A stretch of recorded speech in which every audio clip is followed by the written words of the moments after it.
लोकतंत्रात्मक मतलब जनता का शासन। किसका शासन? जनता का शासन। अब जनता के शासन के अंतर्गत हमने दो तीन चीजें इसमें देखी थी। जनता का, किसका? जनता का, जनता के लिए, जनता के लिए और जनता द्वारा, है ना? जनता द्वारा शासन। मतलब कि भारत में अगर तुम लोगों से कभी कुछ पूछा जाए, अगर कहा जाए कि भारत देश में किसकी सरकार है, तो किसकी सरकार है? जनता की। क्योंकि हम में से कोई प्रतिनिधि चुन करके कहाँ बैठता है? लोकसभा या राज्यसभा या संसद में जाकर के बैठता है, जिसको हम, जो बहुमत दल का नेता होता है, उसी को हम प्रधानमंत्री के रूप में जानते हैं। यही होता है हमारे देश में।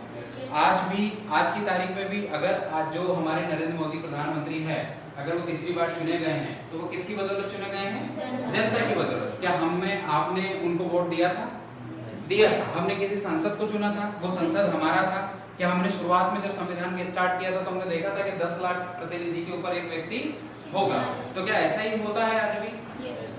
जो जनसंख्या है डिसाइड कर दी गई है और जनसंख्या के ऊपर एक प्रतिनिधि होता है, वो प्रतिनिधि हमको कहाँ रिप्रेजेंट करता है? संसद में रिप्रेजेंट करता है। इसीलिए हमारा देश कैसा है? लोकतंत्रात्मक। लेकिन एकमात्र हमारा देश ही ऐसा है जो लोकतंत्रात्मक भी है और गणराज्य भी। गणराज्य मतलब कि अभी जैसे कि थोड़ी देर पहले मैंने आप लोगों से पूछा कि गणराज्य हम कब बने थे, हमारा गणराज्य का उदय कब हुआ था? तो कब हुआ था? 26 जनवरी 1950। और उसी दिन भारत के पहले राष्ट्रपति डॉक्टर राजेंद्र प्रसाद ने क्या ली थी? शपथ ग्रहण की थी। लेकिन डॉक्टर राजेंद्र प्रसाद ने शपथ ग्रहण की थी 26 जनवरी 1950 को। लेकिन क्या तुम लोगों को पता है कि डॉक्टर राजेंद्र प्रसाद को शपथ ग्रहण करने से पहले ही राष्ट्रपति चुन लिया गया था? पता है? वो तारीख कौन सी है? 24 जनवरी 1950। 24 जनवरी 1950 संविधान सभा की अंतिम बैठक हुई थी, तुम लोगों को पता होगा। जब अंतिम बैठक हुई थी उसी दिन किसको चुन लिया गया था? राष्ट्रपति को भी चुन लिया गया था। लेकिन अगर प्रश्न बन जाए कि कब उन्होंने शपथ ग्रहण की, तो शपथ कब ग्रहण की थी उन्होंने? 26 जनवरी 1950 को। और शपथ ग्रहण 26 जनवरी 1950 और नियुक्ति 24 जनवरी 1950। लेकिन प्रश्न यहाँ से भी बनता है, जैसे कि आज तो हम लोग चुन के जो है प्रधानमंत्री चुन लेते हैं, राष्ट्रपति चुन लेते हैं। लेकिन प्रश्न ये बनता है कि जब पहले राष्ट्रपति चुने गए थे तो तब निर्वाचन आयोग था क्या? तब तो निर्वाचन आयोग की नहीं बना था। निर्वाचन आयोग की नियुक्ति नहीं हुई थी, निर्वाचन आयोग की स्थापना भी नहीं हुई थी, ना ही निर्वाचन आयुक्त की नियुक्ति हुई थी। लेकिन फिर भी संविधान जब राष्ट्रपति बने वो, तो राष्ट्रपति की नियुक्ति के लिए आप लोगों को मैंने बताया था कि HVR अयंगर ने निर्वाचन आयोग की क्या निभाई थी? भूमिका निभाई थी। और HVR अयंगर, ऐसा अगर प्रश्न बन जाए कभी कि भारत के पहले राष्ट्रपति चुनाव में निर्वाचन आयोग की भूमिका किसने निभाई थी, तो हम लोगों को पता होना चाहिए कौन थे वो? HVR अयंगर। सेम वैसे ही तब से लेकर के आज तक हमारे देश में दोनों सिस्टम चालू है, लोकतंत्र भी है और गणराज्य भी है। वैसे तो कहने का कि राष्ट्रपति हमारे देश में नाम मात्र के हैं, लेकिन भारत को अगर रिप्रेजेंट करना होता है तो प्रधानमंत्री करते हैं। लेकिन किसकी अनुमति से करते हैं? राष्ट्रपति की। जब तक कि राष्ट्रपति अनुमति नहीं देते हैं, वो एक पत्र नहीं लिखते हैं, अगर उस पत्र में नहीं लिखा होता है कि रिप्रेजेंटेटिव ऑफ भारत सरकार, तो जब तक साइन नहीं हो जाती राष्ट्रपति की, तब तक कि प्रधानमंत्री देश में कहीं भी विचरण नहीं कर सकते, ना ही कहीं घूम फिरने जा सकते। यही हमारे देश की क्या है? एक संवैधानिक प्रक्रिया है। ठीक है। उसके बाद हमने इसमें क्या देखा था? अगला, इससे पहला वाला पॉइंट कौन सा था? पंथ निरपेक्ष। पंथ निरपेक्ष का मतलब किसी भी धर्म को मानने की स्वतंत्रता। हमारे देश में क्या विविध धर्म है, विविध जातियां हैं, विविध संस्कृति है। जैसा मैंने आपको बताया कि भारत सरकार ने किसी भी धर्म को आधिकारिक नहीं माना है, ना ही संविधान में किसी धर्म को आधिकारिक माना गया है। प्रत्येक धर्म में या प्रत्येक धर्म को, जो मैंने जैसे बताया, धर्म अपना क्या होना चाहिए? निजी होना चाहिए। यानी कि आपका क्या धर्म है या आपके पड़ोसी को उससे आपत्ति नहीं होनी चाहिए। मतलब अगर मैं हिंदू धर्म से हूँ, तो अगर भविष्य में अगर मेरे यहाँ संतान उत्पन्न होती है, तो वो संतान कोई और धर्म भी अपना सकती है, चाहे वो बौद्ध धर्म हो, चाहे वो जैन धर्म हो। यानी कि धर्म अपना क्या होता है? निजी होता है। ऐसे किसी का धर्म परिवर्तन करवाना या धर्म के खिलाफ बोलना, ये सब क्या है? असहिष्णुता में देखा जाएगा। क्योंकि हमारे देश में विविध धर्म है, विविध जाति है, विविध संस्कृति है, विविध भाषा है। इन सभी का तालमेल किसके अंतर्गत आता है? लोकतंत्र के अंतर्गत आता है। कभी भी यहाँ तानाशाही नहीं है, कभी भी यहाँ कट्टरशाही नहीं है।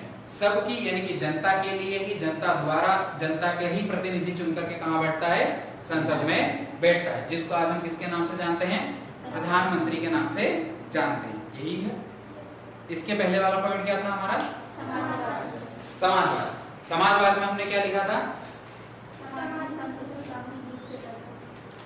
समाज में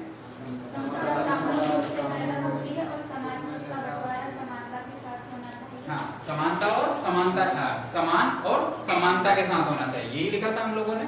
अगर मान लीजिए कि समाज में किसी भी प्रकार की कोई गतिविधियां उत्पन्न हो रही है, तो प्रत्येक, हम जो समाजवादी है, तो समाजवादी का मतलब ही क्या होता है हमारे इसमें? अगर समाजवादी है हम, तो समाजवादी, सबसे पहले तो ये मान लो कि इसमें कौन सा शब्द आया है? समाज।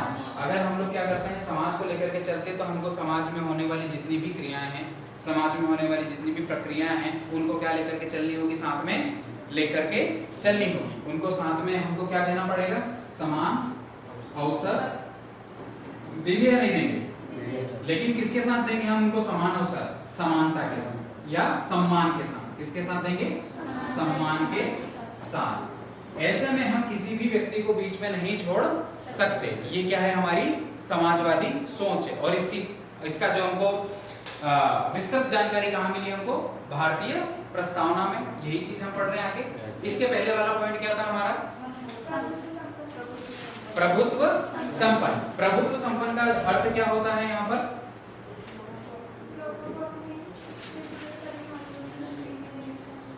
है ना, देखो बताते हैं फिर से।